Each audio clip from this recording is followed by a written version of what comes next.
Today, we're going down another internet rabbit hole iceberg, starting with the strange, then sinking deeper into stories that become more disturbing, more obsessive, and harder to explain with every level. Some of these rabbit holes are real, some are exaggerated, some fall apart under scrutiny, but the deeper we go, the more uncomfortable the questions become. If you enjoy this kind of journey into the darker, unhinged corners of the internet, please consider subscribing and leaving a like. And if you have a theory, a correction, or a rabbit hole you think I should investigate next, leave it in the comments. Every suggestion genuinely helps shape what this channel becomes. The Alice and Kev website still exists, and the first thing it asks you to believe is slightly strange. Robin Birkinshaw says this is an experiment in playing a homeless family in The Sims 3. He created a father and daughter, moved them onto a lot designed like an abandoned park, took away their money, and tried to keep them alive without using the game's easy routes to financial security. More importantly, he says much of what became interesting happened when he stopped interfering and let the Sims' personalities and free will take over. My first reaction was that this sounded a little too convenient.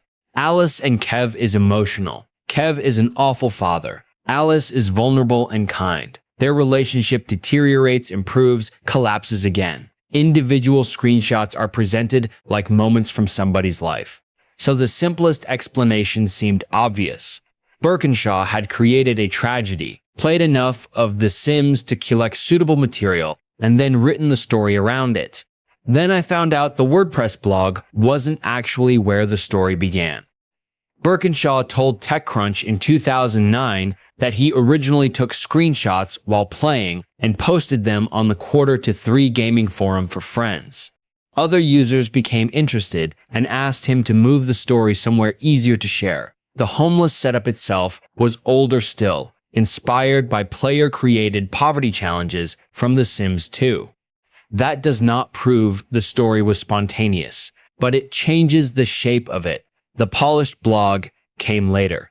Before there were neat installments and an audience waiting for the next chapter, there was someone playing a game, taking screenshots, and showing friends what had happened. For a while, that pushed me toward the opposite explanation.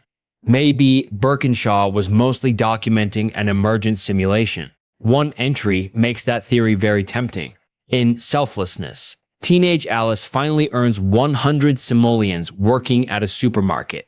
She's exhausted, homeless, and needs the money. Then, the game generates a wish for her to donate money to charity. Birkinshaw lets her do it. Alice gives away what she has just earned. I know she's a collection of game systems. That's actually why the scene is interesting. The behavior has a mechanical explanation. Alice's personality traits affect what the game wants her to do. Birkinshaw himself understood that there was underlying logic producing the charitable wish. Yet he later said that seeing a character he had spent so much time caring for appear to give away everything she had still made him reconsider how he was using his own life.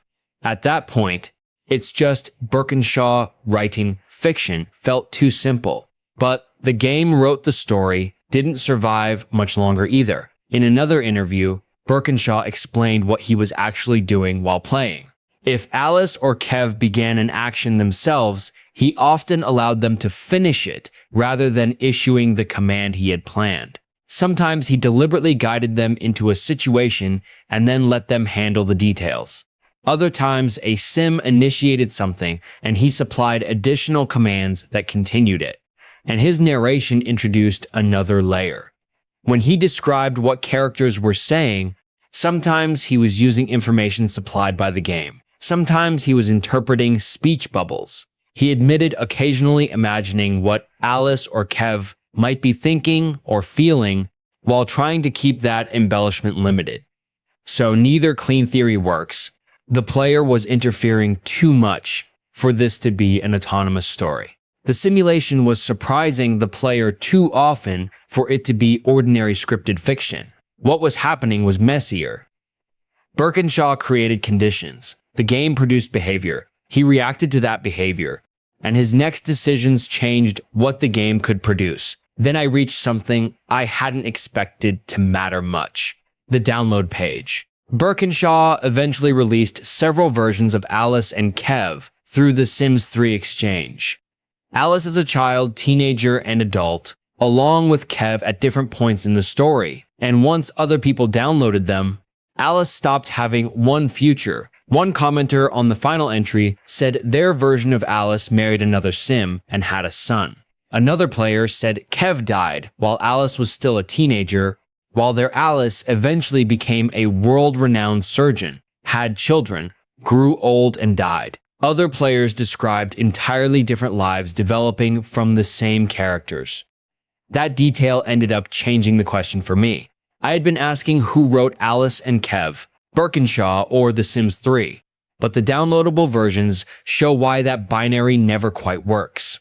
There wasn't one complete Alice hidden in the software waiting for the game to reveal her. Her traits created tendencies, not a predetermined biography. Change the player, the decisions, and the accidents, and you get another Alice. The original story worked because one particular sequence happened to survive. The game generated actions Birkinshaw did not always expect. Birkinshaw decided which actions to encourage, interrupt, and preserve. He turned screenshots into a continuous account. Then readers supplied another layer by treating those fragments as evidence of personality, trauma, kindness, and relationships. Some of them became attached enough that Birkinshaw added links to homelessness charities. He later reported roughly 15 zero-zine visits to the charity page and more than £100 donated to one homelessness project within hours of being linked. He also stressed that Alice and Kev had not originally been designed as social commentary, and that The Sims 3 was not a realistic model of homelessness. That might be the strangest part of the whole thing. Two fictional people were created as a difficult way to play a video game. The simulation gave them behaviors. A player turned those behaviors into a story. Readers supplied enough humanity to those characters that some of them ended up thinking about real people outside the game. Alice and Kev, therefore, isn't really evidence that The Sims 3 accidentally learned how to write stories. It's evidence that humans need surprisingly little before we begin helping a story write itself. The first problem with the Chip Chan story is that the version most people encounter online already sounds like a creepypasta. Sometime around 2008, internet users began sharing a webcam feed showing a Korean woman living inside a cluttered apartment. She could remain motionless for extraordinarily long periods. Handwritten signs covered parts of the room.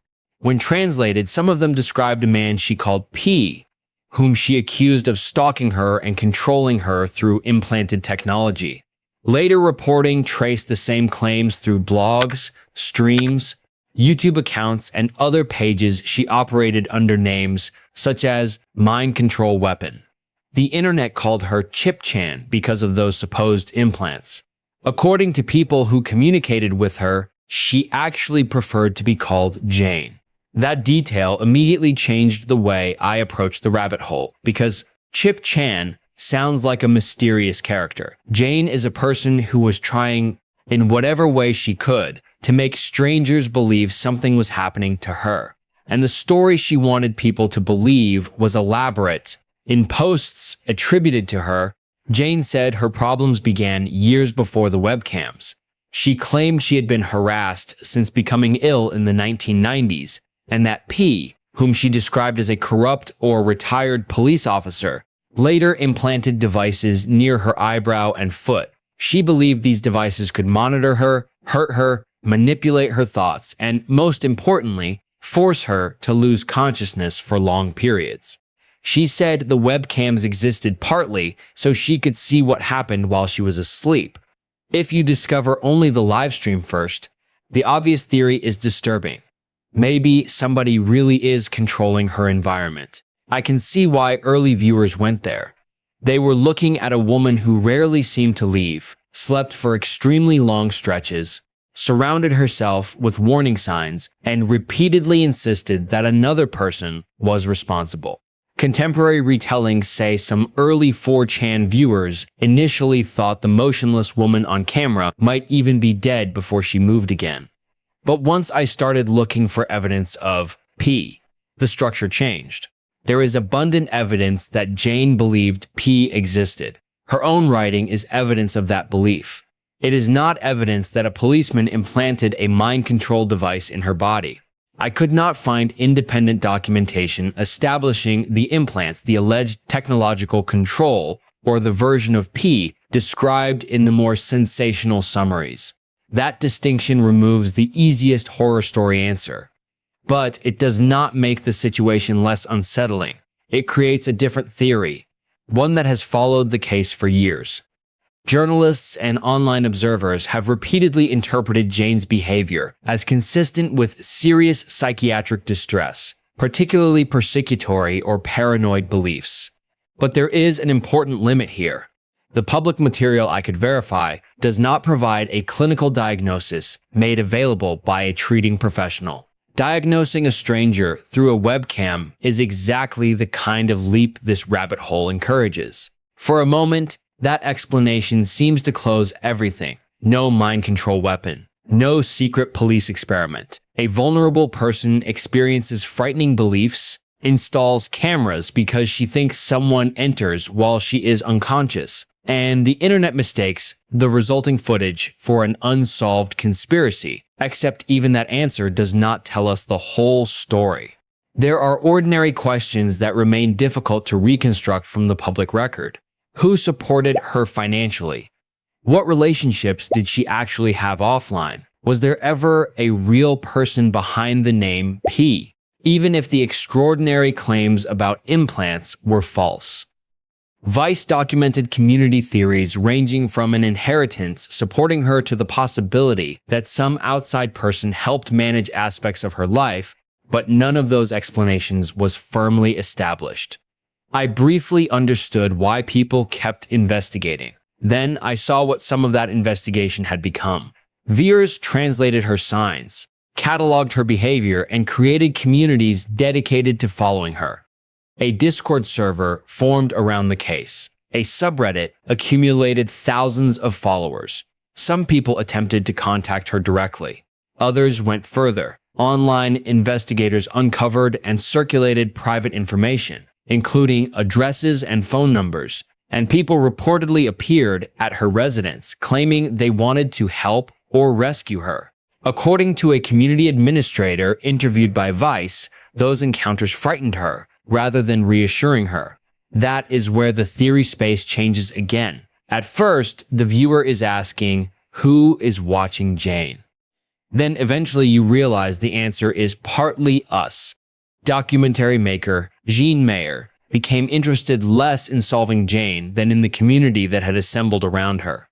Mayer described a network created not necessarily with Jane, but between the people observing her. Followers talked to one another, translated material, exchanged theories, and developed parasocial concern for a woman most had never met. That bothered me more than the chip story, because Jane's cameras seemed to have had one purpose from her perspective: surveillance as protection.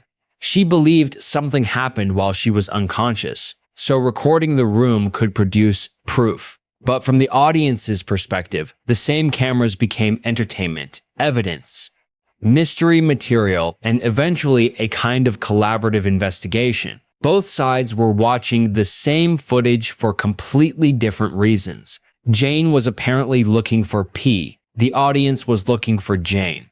And the more traces she left online, the easier it became for strangers to convince themselves that enough observation would eventually reveal her entire life. It never did. The rabbit hole also has a strange problem with endings. Older discussions periodically describe Jane as having disappeared. A 2021 account of Mayer's investigation, for example, referred to her absence from the internet beginning in late 2020. But disappearance from one set of pages did not mean the story had ended. A YouTube channel titled Mind Control Weapon remains connected to the case and links to a newer blog. Recent online discussions in 2025 and 2026 point to continued uploads and renewed streaming activity. That makes some older ChipChan vanished conclusions obsolete. What survives is not one uninterrupted webcam feed, but a long and shifting trail of accounts, blogs, videos, and communities following them. And that creates a final temptation. You can keep looking. Maybe one older blog contains the missing explanation. Maybe someone who met her knows who P was. Maybe a translated sign changes everything. Maybe another video proves that an old theory was wrong. That is exactly how this rabbit hole can continue indefinitely. But the evidence does not justify turning uncertainty into a conspiracy. I found no reliable support for the mind control technology Jane described. I also found no responsible basis for declaring a specific psychiatric diagnosis as fact. What the surviving material establishes much more securely is that a real woman spent years publicly documenting beliefs that caused her obvious fear and distress, while an enormous secondary story formed around the strangers trying to interpret her. And I think that is why the original description of ChipChan as merely a disturbing live stream misses the most important part. The footage was disturbing, but not because something might suddenly appear behind her. Nothing needed to appear. A woman believed she was under constant surveillance, so she placed cameras around herself to obtain proof. Those cameras attracted strangers. The strangers began watching continuously. Some cataloged her movements, some worried about her, some constructed theories, and some crossed the boundary from observing her to trying to locate her physically. The conspiracy she described has never been established. The surveillance did, just not in the form she expected. If you search for Mariana's Web, Google gives you something that looks almost like a real technical subject. There are diagrams, articles explaining how to reach it, posts describing levels of the internet, people arguing about quantum computers, closed shell systems, secret government databases, artificial intelligence, even hidden archives containing information that supposedly cannot exist anywhere else. The basic story is usually the same. The normal web is only the surface. Below that is the deep web. Below that is the dark web. And if you keep descending far enough, eventually you reach something called Mariana's Web, the deepest layer of the internet, named after the Mariana Trench. I can see why the idea works. We already use the language of depth when talking about the internet. We say deep web. We talk about going down a rabbit hole. Iceberg diagrams put familiar sites at the top and increasingly obscure things underneath them. So when somebody tells you there is another layer below Tor, the idea feels like an extension of something you already know rather than a completely new claim. My first question was therefore not whether every wild story about Mariana's Web was true. It was whether there was at least some obscure technical thing underneath the mythology. That possibility lasted until I found the diagram. One of the most important artifacts in the history of the myth is an Imager image posted on September 1, 2012, titled Another Infographic of the Ocean. It presents the internet as a descending hierarchy, with progressively more inaccessible levels beneath the familiar web. At the bottom sits Mariana's Web. Researcher Robert W. Gale later examined this image in an academic chapter specifically about the cultural power of the Mariana's Web meme. His conclusion about the infographic itself is unusually direct. It was a troll. That should probably end the rabbit hole. Instead, it makes it more interesting because the graphic does something clever. It does not suddenly jump from Google to aliens.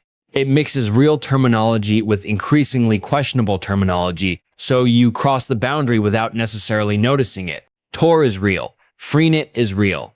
I2P is real. Private networks are real. Encryption is real. Then somewhere farther down, you encounter something called polymeric falsigal derivation. That phrase became one of the central pieces of Mariana's Web lore. Depending on which version you read, it is an algorithm, a mathematical procedure, a form of encryption, or a method so computationally demanding that only quantum computers can use it. A 2015 Urban Dictionary entry confidently describes it as a quantum algorithm required to access the fifth level of the web.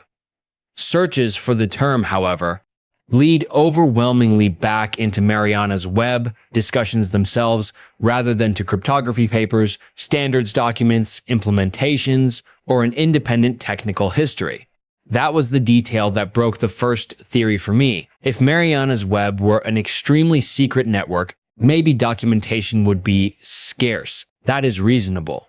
But if accessing it genuinely required a specific mathematical system, somebody somewhere would need to define what that system actually does.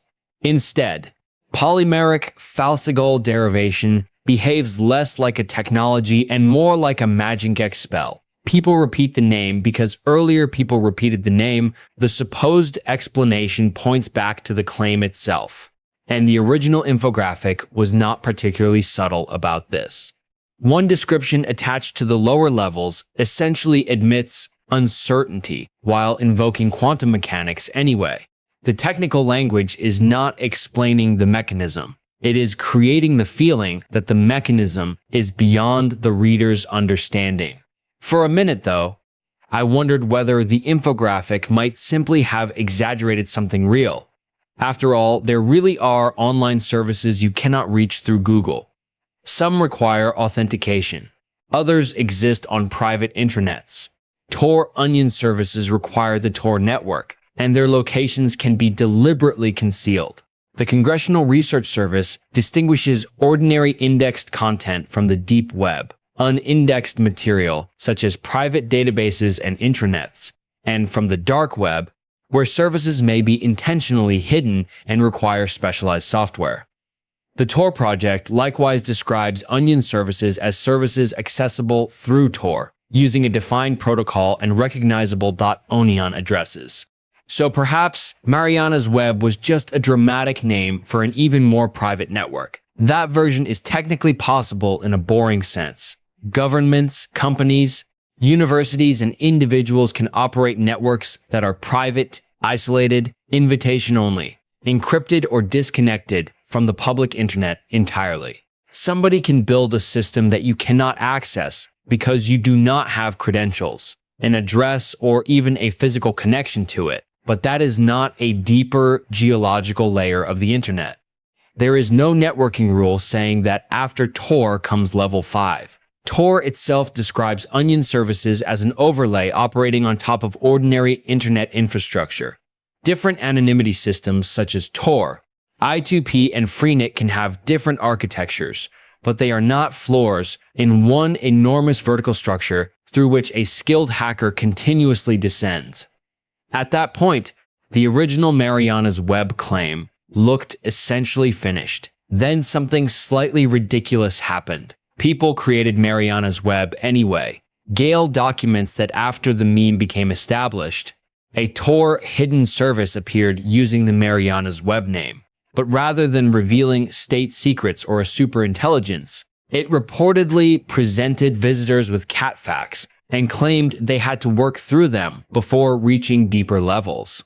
I love this detail because it creates exactly the kind of evidence that can keep an internet myth alive. Someone asks, does Mariana's Web exist? Another person produces a Mariana's Web onion site.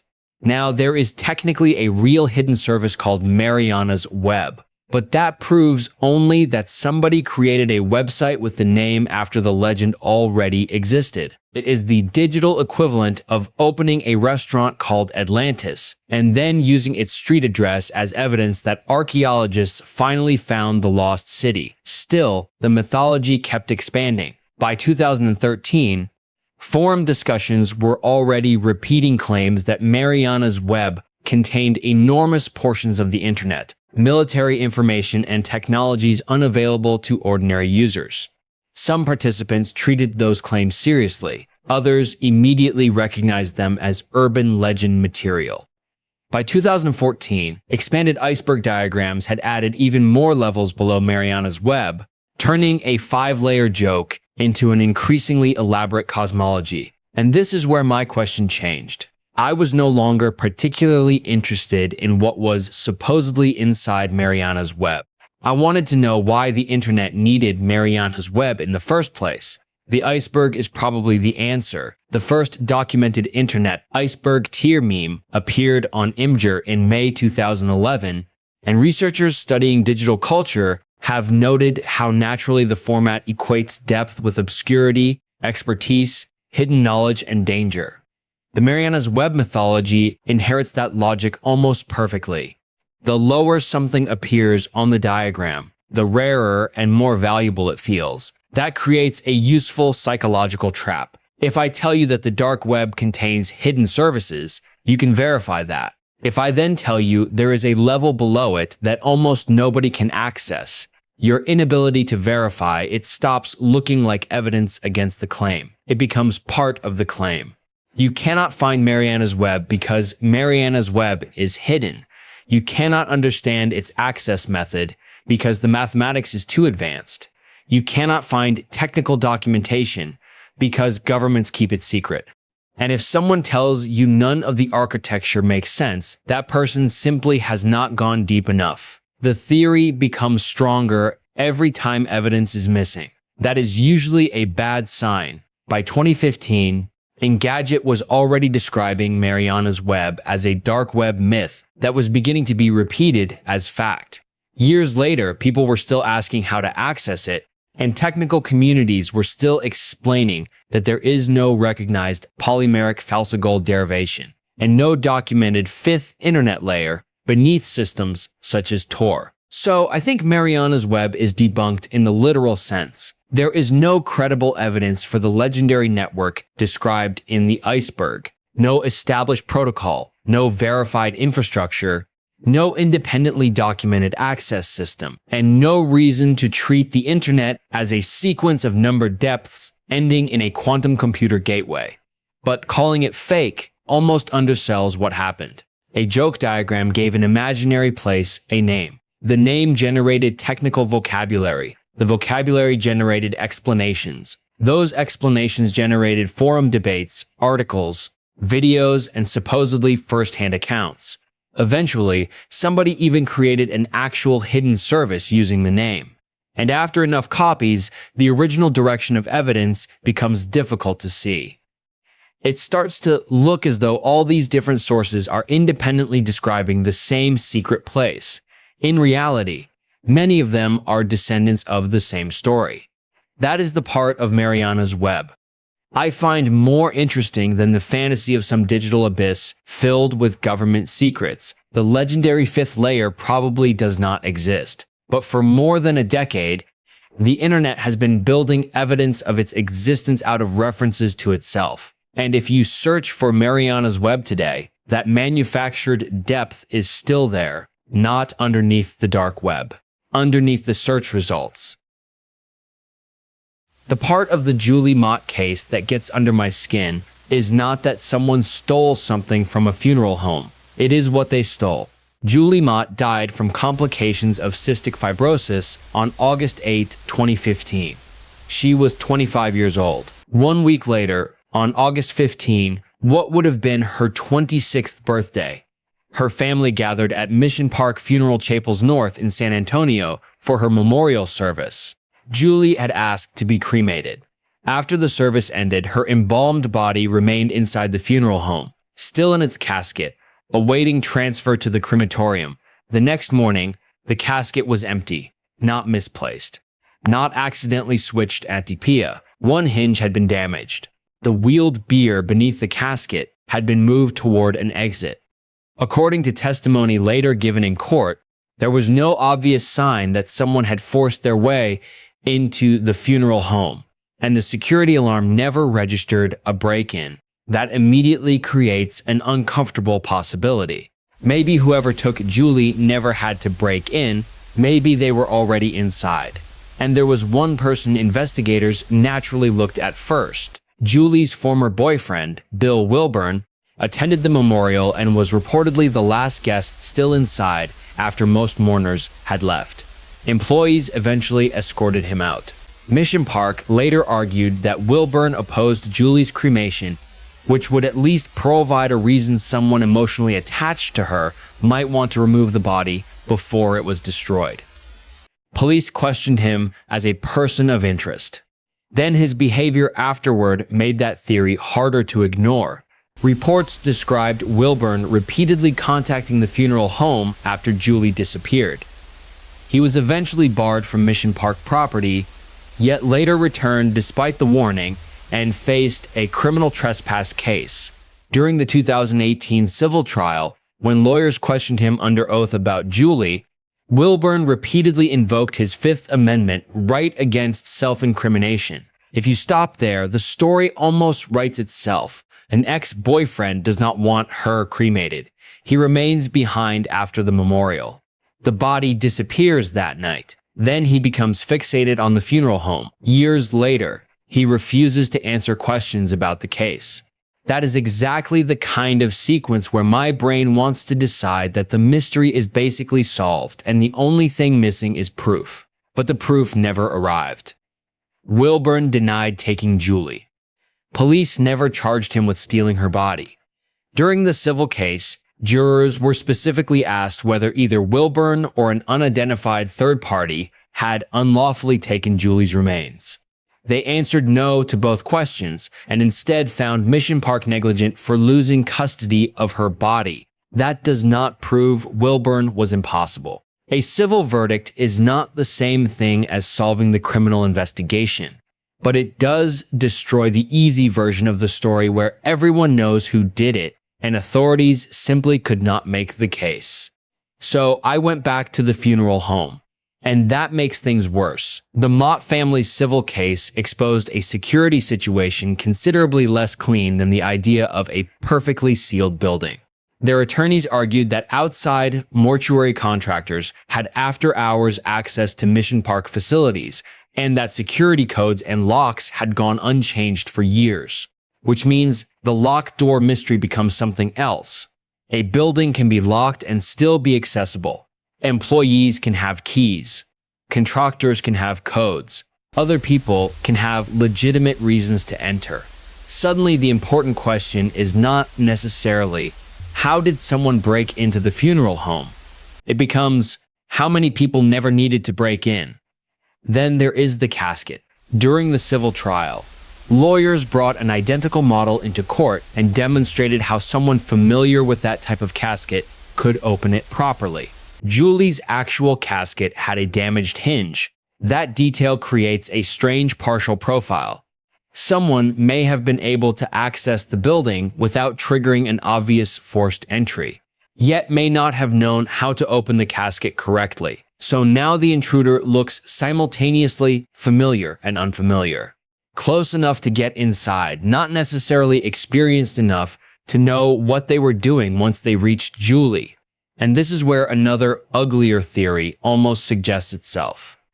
Julie's parents later received an $8 million civil verdict over the loss of their daughter's body. They also had a pre-existing relationship with Mission Park owner Robert Dick Tipps. Timothy Mott had worked as Tipps's pilot, and the Tipps family had previously allowed the Motts to live in one of their homes. If you encounter those facts in the wrong order, a dark thought is easy to construct. What if Julie's parents somehow knew more than they said? What if the disappearance eventually became financially valuable? I think that possibility is worth acknowledging precisely because it is the kind of suspicion an internet audience can generate the moment money appears in the story. But this is also where the theory falls apart. Julie disappeared in August 2015. The $8 million did not exist until a jury awarded it almost 3 years later, in February 2018, after a lengthy contested civil trial. The parents had initially sought damages from Mission Park for the mental anguish caused by losing Julie's remains. There was no guaranteed payout when her body disappeared. The jury awarded $1. $5 million to each parent for past mental anguish and $2.5 million each for future suffering. Their attorney said afterward that the verdict had still failed in the only sense that mattered to them. Julie had not been found. More importantly, I found no reliable reporting indicating that police treated Julie's parents as suspects in her disappearance. When funeral home owner Dick Tipps told the family that Julie was missing, He testified that their immediate reaction was to suspect Bill Wilburn. So the parent theory has psychological pull. It has almost no evidentiary support. And that distinction matters, because otherwise the existence of an $8 million verdict can be turned backward into a motive that did not exist when Julie vanished. Once that theory dies, though, the case does not become cleaner. There is another possibility that is less cinematic and somehow more disturbing. What if Julie was never stolen in the way people imagine? What if there was a catastrophic failure inside the funeral system itself? A mistaken transfer, a chain of custody error, a body sent somewhere it should never have gone, possibly even an accidental cremation followed by confusion. The 2018 jury ultimately concluded that Mission Park had been negligent in losing custody of Julie, but that finding tells us who failed in their responsibility. It does not tell us what physically happened to her. And the evidence does not let that institutional failure theory become fact either. The damaged casket still exists. The displaced bier still exists. The circumstances looked enough like a deliberate removal that investigators treated the disappearance as a theft. So every explanation produces its own contradiction. If an outsider stole Julie, how did they enter and remove an embalmed body without triggering the alarm? If someone with legitimate access took her, why damage a casket like a person unfamiliar with funeral equipment? If Mission Park internally lost or mishandled her, why does the physical scene resemble someone opening the casket and moving it toward an exit?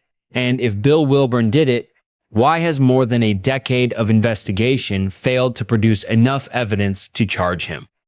The trial itself developed even stranger side branches.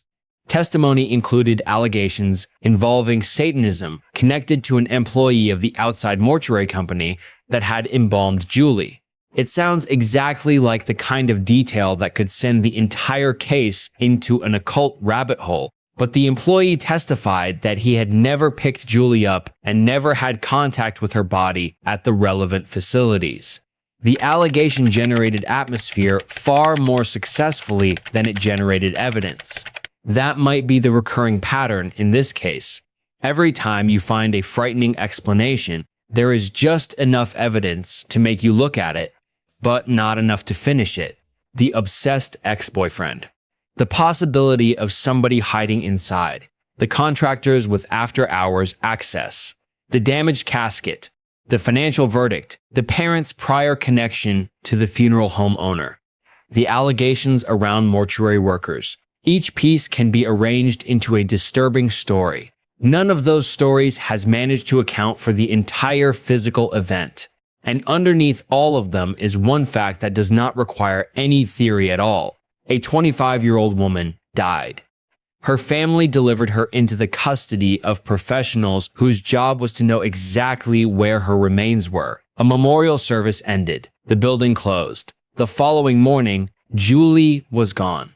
The civil jury eventually awarded Timothy and Charlotte Mott $8 million after finding Mission Park negligent. They answered a legal question about custody and responsibility. They did not answer the question that still makes the case difficult to sit with. Where is Julie? A missing living person can leave voluntarily. They can hide, chump their name, run away, get lost. Julie could do none of those things. Someone or some chain of human decisions had to move her. That should make this mystery easier. Instead, it makes the absence of an answer feel much worse. Because somewhere between the moment Julie's family walked out of that funeral home and the moment employees opened an empty casket, the next morning, either somebody deliberately removed a dead woman from a supposedly secure building, or the people entrusted with her body lost track of her so completely that more than a decade later, no one has been able to reconstruct where she went. Those explanations are very different. Neither one is comforting, and Julie Mott is still missing.